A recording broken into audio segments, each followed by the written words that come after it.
आज आमदार आपण निवडून द्यायचे आणि त्याने उद्या व्यवहार करायचा आणि सरकार बनवायचे, असं जर चाललं तर मग या निवडणूक प्रक्रियेला काय अर्थच राहणार नाही ना. माणसानं ज्या पक्षात आलंय निवडून त्या पक्षात प्रामाणिक राहावं. महाराष्ट्राच्या राजकारणात पुन्हा एकदा मोठा राजकीय भूकंप झाल्याची चर्चा रंगली आहे. शिवसेना उद्धव बाळासाहेब ठाकरे पक्षाचे तब्बल 6 खासदार पक्षापासून दूर गेल्याची माहिती समोर येते. आज ठाकरे गटाने संसदीय समितीची महत्त्वाची बैठक बोलावली होती.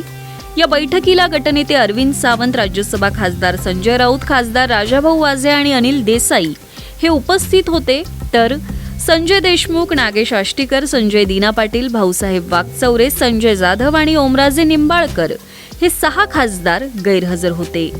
ठाकरे गटाने बोलवलेल्या महत्त्वाच्या संसदीय समितीच्या बैठकीला फक्त 4 खासदार उपस्थित राहिल्याने बंडखोरीच्या या चर्चांना आणखी बळ मिळालंय.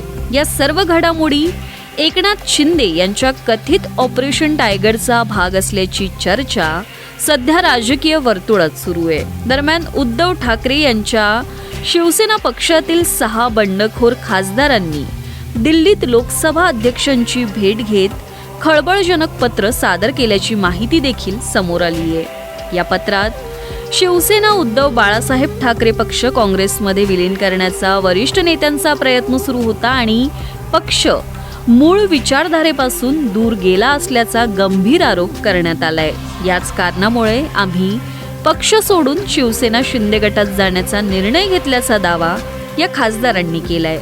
दरम्यान 20 जून रोजी हे सर्व खासदार एकनाथ शिंदे यांची भेट घेणार असून त्यानंतर आपल्या भूमिकेबाबत आणि लोकसभा अध्यक्षांना दिलेल्या पत्राबाबत अधिकृत खुलासा करण्याची शक्यता व्यक्त केली जाते. आता 20 जून रोजी होणाऱ्या संभाव्य बैठकीकडे सर्वांचं लक्ष लागलं असून महाराष्ट्राच्या राजकारणात नवे समीकरण तयार होण्याची शक्यता व्यक्त केली जाते. याच दरम्यान धाराशिवचे खासदार ओमराजे निंबाळकर यांच्या पक्षांतरानंतर त्यांचे जुने व्हिडिओ सोशल मीडियावर व्हायरल होत आहेत.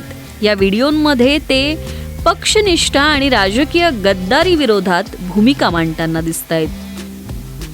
हे फिरत असताना एक मला आवर्जून जाणवतंय की सामान्य लोकाला, सामान्य जनतेला महाराष्ट्रात जी झालेली गद्दारी होती, ज्याच्यामध्ये शिवसेना फोडली, शिवसेनाच आमची आहे म्हणले, पक्ष नेला, चिन्ह नेलं, पवार साहेबाचा बी पक्ष नेला, चिन्ह नेलं. पण अशा पद्धतीचं राजकारण काय महाराष्ट्रातली पुरोगामी जनता अजिबात मान्य करत नाही. मला वाटतंय ह्या पद्धतीचा संदेश जर महाराष्ट्रात गेला तर पुन्हा कुणी गद्दारी करायची तलब काय करणार नाही असं मला खात्रीनं वाटतंय. आणि करू दिली. माणसानं ज्या पक्षात आलंय निवडून त्या पक्षात प्रामाणिक राहावं. आज आमदार आपण निवडून द्यायचे आणि त्याने उद्या व्यवहार करायचा आणि सरकार बनवायचे, असं जर चाललं तर मग या निवडणूक प्रक्रियेला काय अर्थच राहणार नाही ना.